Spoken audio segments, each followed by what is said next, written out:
नमस्कार दोस्तों, सुविचार एंड रिएक्शन में आप सभी श्रोतागणों एवं दर्शकों का हार्दिक स्वागत, नंदन वंदन एवं अभिनंदन। जैसा कि हम आज बात करेंगे मदद क्या है। क्या किसी की बगैर जाने समझे मदद करनी चाहिए? कोई भी इंसान या पशु पक्षी की हमें मदद मांगने के उपरांत तुरंत ही बाद उसकी मदद करनी चाहिए या नहीं? मदद किसकी करनी चाहिए?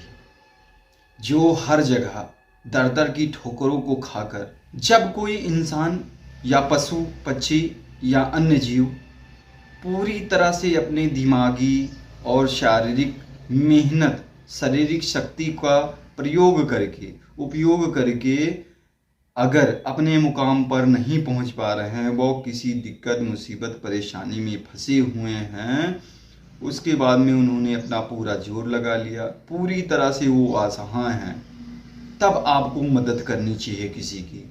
नहीं तो आप उसके थोड़े से परेशानी को देखकर अगर आप उसकी मदद करने चले जा रहे हैं तो वो हमेशा सदा वो ऐसी छोटी मोटी गलतियों से, छोटी मोटी परेशानियों में हमेशा घिरा रहेगा।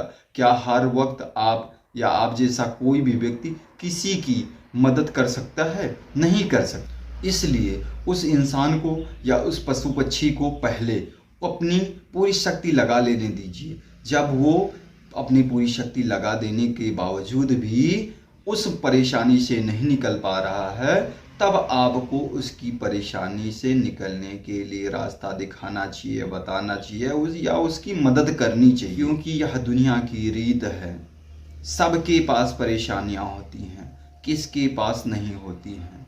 किसी के पास छोटी होती हैं तो किसी के पास बड़ी होती हैं, और जिसके पास बहुत बड़ी होती हैं वो अकेले उन परेशानियों का बोझ नहीं उठा पाता है। इसलिए आपको उसकी सहायता करनी चाहिए। कहानी के तौर पर, उदाहरण के तौर पर हम आपको एक कहानी बताने जा रहे हैं। आपको उस कहानी से एहसास होगा, आप जानेंगे कि क्या वाकई में सारे लोगों की मदद करना जरूरी है या नहीं। एक व्यक्ति एक गाड़ी में सवार होकर जा रहा था। रास्ते में उसको एक भीड़ भाड़ वाली जगह मिली, जहां पर एक भिखारी उस व्यक्ति के सामने अपना हाथ फैलाकर गाड़ी वाले व्यक्ति के पास जाकर उस गाड़ी वाले व्यक्ति से भीख मांगता है। वह व्यक्ति भिखारी को कहता है कि जाओ, मेहनत करो और कमा कर खाओ। इस पर वो भिखारी कहता है कि मेरे तो एक हाथ ही नहीं है, मैं कैसे काम कर सकता हूँ। उसने फिर से ही शब्द कहा कि जाओ, मेहनत करो और कमा कर खाओ। इस पर वह भिखारी वापिस होने लगता है। वह गाड़ी वाला व्यक्ति उस भिखारी को पैसे नहीं देता है, कोई सहायता नहीं करता है, कोई मदद नहीं करता है। इस पर वह भिखारी वहीं खड़ा हो जाता है और गाड़ी वाला व्यक्ति आगे जाकर रुक जाता है एक दुकान पर, जो कि एक गैरेज होती है। वह व्यक्ति अपनी गाड़ी से निकलता है और एक बैसाखी के सहारे, एक हाथ एक पैर होते हुए वह अपनी बैसाखी के सहारे उस गैरेज में जाता है। यह देखकर पीछे से वो भिखारी देखता रहता है। यह देखकर वह भिखारी उस गाड़ी वाले व्यक्ति के पीछे जाता है और क्या देखता है कि गाड़ी से निकलकर बाहर आया व्यक्ति गैरेज में काम कर रहा है और रिंच पाना लेकर एक गाड़ी के नट बोल्ट को खोलने लगता है। यह देखकर वह भिखारी तुरंत समझ जाता है कि मैं तो इसी व्यक्ति से अभी भीख मांग रहा था, जो कि मुझे बोला कि मेहनत करो और उसके बाद में कमा कर खाओ, और ये व्यक्ति तो मुझसे भी ज़्यादा असहाय है, इसलिए मुझसे ज़्यादा इसको सहायता की ज़रूरत है। पर नहीं, वह व्यक्ति तुरंत समझ जाता है कि इस व्यक्ति ने जो कहा मुझसे वो सही है। मुझे भीख ना मांग के मुझे कमा कर खाना चाहिए। जब उसके एक पैर एक हाथ ही है और मेरे तो 2 पैर एक हाथ है, एक ही कटा हुआ है। जब वो दोनों से विकलांग है, मैं तो एक से विकलांग हूँ, तो इसलिए मुझे भीख मांग कर नहीं, इसी की तरह कहीं ना कहीं मेहनत करके खाना चाहिए।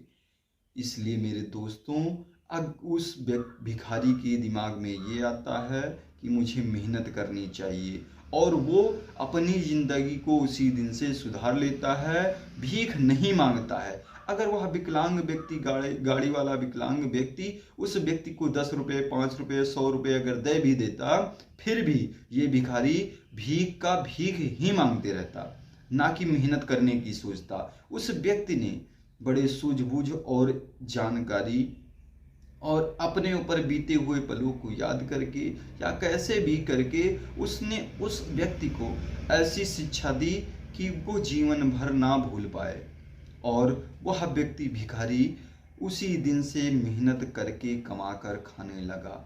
अगर ये गाड़ी वाला व्यक्ति उसको ऐसा ना बोलता तो हो सकता है कि ये भीख ही मांगता रहता, 1 रुपये 2 रुपये की मदद पाकर ये भीख ही मांगता रहता। इसलिए मेरे दोस्तों, आप किसी की सहायता करते करते कहीं उस व्यक्ति को आलसी ना बना दें। आप पहले जानें कि क्या वाकई में वह मदद के लायक है, या आपकी दी हुई मदद उसको लायक से नालायक बनाने की ओर अग्रसर कर रही है। अगर कोई भी बूढ़ा व्यक्ति अगर आपसे मदद मांग रहा है तो उसकी सहायता मदद आपको करनी चाहिए, जबकि कोई और अन्य यंग जनरेशन नौजवान, कोई भी नौजवान अगर आपसे भीख मांगने आ रहा है तो आप उसको इनकार कर दें। नहीं तो इस हिसाब से भारत की या अन्य विदेश की आधे से सैकड़ों जनता, जिनको कमाने में आलसी टाइप जो हो गए हैं, उनको भीख मांगने में सबसे ज़्यादा इनकम बढ़ जाती है, इसलिए वो उसी दिन से भीख मांगना शुरू कर देते हैं। तो मेरे दोस्तों, बगैर जाने समझे किसी को भी भीख ना दें। धन्यवाद। जय हिंद।